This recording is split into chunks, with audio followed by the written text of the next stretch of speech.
ආයුබෝවන් අද අපි කතා කරන්න යන්නේ හරිව වැදගත් දෙයක් ගැන. ලොකු සමාගමක් වෙන්න පුළුවන් පොඩි එකක් වෙන්න පුළුවන් මේ හැම ආයතනයක්ම එකට බැඳලා තියෙන අර අදෘශ්‍යමාන සැලැස්ම ගැන. සරලවම කිව්වොත් මේ හැමදේම ඇත්තටම වැඩ කරන්නේ කොහොමද කියන එක ගැනයි අපි හොයලා බලන්නේ. හිතලා බලන්න ලක්ෂයක් විතර මිනිස්සු එකම ඉලක්කයක් වෙනුවෙන් එකට වැඩ කරන්න සංවිධානය කරන්නේ කොහොමද? බැලු බලමඩ මේක කරන්න බැරි දෙයක් වගේ නේද? හැබැයි ඒකේ රහස දෙන්නේ හරිම පැහැදිලි හොඳට හිතලා බලලා හදපු ආයතනික සැලැස්මක. ඉතින් අපි බලමු මේ සැලැස්ම මොන වගේද කියලා. හොඳයි. මේ ගමන පටන් ගන්න කලින් අපි මුලින්ම තේරුම් ගන්න ඕලේ කලමනාකරණය කියන ලෝකයේ ඇතුලේ සංවිධානය කිරීම කිව්වම ඇත්තටම කියන අදහස් වෙන්නේ මොකක්ද කියන එක. සරලවම කිව්වොත් සංවිධානය කිරීම කියන්නේ ආයතනයක සැකිල්ල එහෙම නැත්නම් ව්‍යුහය හදන එකට.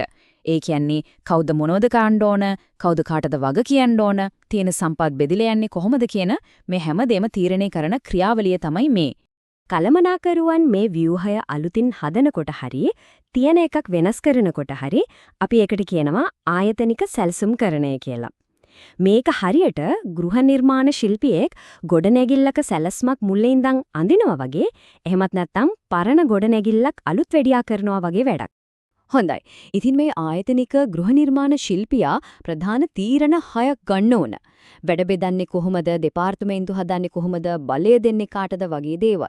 ඉතින් මේ තීරණ 6 තමයි ඉස්සරහට අපි මේ කතා බහේදී එකින් එක විග්‍රහ කරගන්න යන්නේ. මේක තමයි අපේ මාර්ගසිතියම. හරි. එහෙනම් අපි පටන් ගමු පළවෙනි කොටසෙන්. මුලින්ම අපි බලමු වැඩ ව්‍යුහගත කරන්නේ කොහොමද කියලා. ඒ කියන්නේ ලොකු වැඩක් පොඩි කෑලි වලට කඩලා ඊට පස්සේ කෑලි ආයෙත් එකතු කරන්නේ කොහොමද කියන එක. මෙතනදී ගන්න තියෙන පළවෙනිම තීරණය තමයි කාර්ය විශේෂීකරණය. සරලව කිව්වොත් එක ලොකු වැඩක් ගොඩක් පොඩි වෙන කාර්යයන් වලට බෙදෙන එක. ඉතින් තීරණය කරන්න ඕන එක් එක්කෙනාගේ රස්සාව කොයිතරම් දුරට විශේෂීකරණය වෙන්න ඕනද කියලා. සමහර අය මේකට ශ්‍රම විභජනය කියලාත් කියනවා. උදාහරණයක් ගත්තොත් මැක්ඩොනල්ඩ්ස් එකක් ගැන හිතන්න.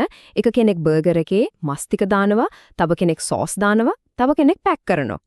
ඒක තමයි ඉහළ කාර්ය විශේෂීකරණය. හැමදේම හරිම වේගවත්. ඒත් අනිත් පැත්තෙන් ඇමරිකන් එක්ස්ප්‍රෙස් වගේ තැනක සේවකයින්ට එකම දේ විතරක් නෙවෙයි පුළුල් පරාසයක වැඩ කරන්න දෙනවා. ඒකෙන් එයාලට ලොකු බලයක් ලැබෙනවා. හරි. දැන් අපි වැඩ පොඩි කෑලි වලට කැඩුවා. ඊළඟට මොකද කරන්නේ? දැන් තියෙන්නේ මේ එකම වගේ වැඩ කරන අයව එකට එකතු කරන එක. ඒකට තමයි දෙපාර්තමේන්තු කරණිය කියන්නේ. හරියට අපි හදන ගෙදර සැලැස්මේ එකම වැඩවලට අදාළ කාමරයක ලගින් හදනවා වගේ. ඉතින් මේ දෙපාර්තමේන්තු හදන්න පොදු ක්‍රම 5ක් තියෙනවා. පළවෙනි එක තමයි කාර්ය අනුව බෙදෙන එක. ඒ කියන්නේ ඉංජිනේරු ඔක්කොම එක තැනකට, ගණකාධිකාරිවරු ඔක්කොම තව තැනකට. දෙවෙනි ක්‍රමය හදන නිෂ්පාදනය අනුව. හිතන වාහන හදන අංශ එකක්, දුම්රිය හදන අංශය තව එකක් කියලා. ඊළඟට පාරිභෝගිකය අනුව බෙදන්නත් පුළුවන්. සිල්ලරට විකුණන අයට එක අංශයකුයි, තොග වෙලෙන්දන්ට තව අංශයකුයි වගේ. ඒ වගේම භූගෝලීය විදිහට ඒ කියන්නේ බටහිර කලාපයට එකක්, නැගෙනහිරට තව එකක් කියලාත් බෙදන්න පුළුවන්. අන්තිමට කරන ක්‍රියාවලිය අනුවත් බෙදන්න පුළුවන්. කියත අංශය, නිම කිරීමේ අංශය වගේ. හොඳයි. දැන් අපි අපේ සැලැස්මේ කාමර එම නැත්නම් දෙපාර්තමේන්තු හැදුවා. දැන් තියෙන්නේ මේ කාමර එකිනෙකට සම්බන්ධ කරලා කවුද ලොක්කා බලය තියන්නේ කාටද කියලා තීරණය කරන එක. මේකට කියන්නේ අණදීමේ දාමය කියලා. මේකෙන් තමයි ආයතනයේ උඩින් ඉඳන් පහළටම අධිකාරිය ගලාගෙන යන්නේ. සරලවම මේකෙන් පැහැදිලි කරනවා කවුද කාටද වාර්තා කරන්න ඕනි කියලා. හැමෝම දන්නවා තමන්ගේ ලොක්කා කවුද කියලා. හරියට උස්ස ගොඩ නැගිල්ලක තට්ටු වගේ එකින් එකට සම්බන්ධ වෙලා තියෙනවා. මේ අණදීමේ දාමය ඇතුලේ අධිකාරිය ඒ කියන්නේ බලය වර්ග දෙකක් තියෙනවා. එකක් තමයි රේඛීය අධිකාරිය. මේක තියෙන්නේ කෙලින්ම අනිත් අයට අණ දෙන්න වැඩ මෙහෙවන්න පුළුවන් අයට. අනිත් එක තමයි කාර්ය මණ්ඩල අධිකාරිය. මේ අර කෙලින්ව අණ දෙන්නේ නැහැ. ඒත් රේඛීය අධිකාරිය තියන අයට උදව් කරනවා, උපදෙස් දෙනවා, මානව සම්පත් අංශය, නීති අංශය වගේ ඒවා හොඳ උදාහරණ. හැබැයි මෙතන පොඩි වෙනසක් තියෙනවා. අධිකාරිය කියන්නේ තනතුරත් එක්ක එන දෙයක්. ඒත් මිනිස්සුන්ට බලපෑම් කරන්න තව ක්‍රමයක් තියෙනවා.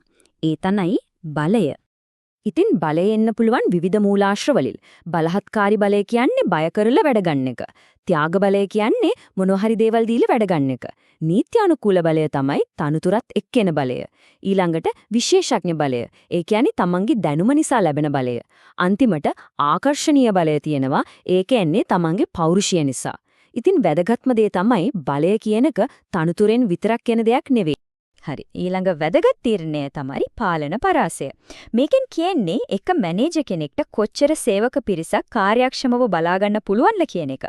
ගොඩක් අයව එක මැනේජර් කෙනෙක් බලා ගන්නව නම් ඒක පුළුල් පරාසයක්. එතකොට ආයතනය පැතලි වෙනවා. ටික දෙනෙක්ව බලා ගන්නව නම් ඒක පටු පරාසයක්. එතකොට ආයතනය උස යනවා මැනේජර්ලා ගොඩක් ඉන්න නිසා. හොඳයි. දැන් අපි අපේ ගොඩනැගිල්ලේ කාමර හැදුවා, තට්ටු හැදුවා. දැන් බලමු මේ සම්පූර්ණ ගොඩනැගිල්ලේ සමස්ත ස්වභාවය, කියන්නේ පෞරුෂය මොන වගේද කියලා. මේක හරිම තද, දෘඪ ගතියක් තියෙන එකක්ද? එහෙම නැත්නම් නම්නිශෝලී එකක්ද? මේ පෞරුෂය තීරණය කරන එක දෙයක් තමයි විධිමත්කරණය. මේකෙන් කියන්නේ ආයතනයක වැඩ කොයිතරම් දුරට නීති රීති ක්‍රියාපටිපාටි වලින් පාලනය වෙනවද කියන එක. හැමදේටම රූල් බුක් එකක් තියෙනවා නම් ඒක ඉහළ විධිමත්කරණයක්. සේවකීන්ට තමන්ගේ හිතුමතේට වැඩ කරන්න ඉඩ අඩුයි. ඉතින් අපි මෙච්චර වෙලා කතා කරපු මේ හැම සැලසුම් තීරණයක්ම එකතු වෙනාම අපිට මූලික වශයෙන් ආයතනික පෞරුෂයන් දෙකක් හම්බ වෙනවා. මේ දෙක එකිනෙකට හාත්පසින්ම වෙනස්.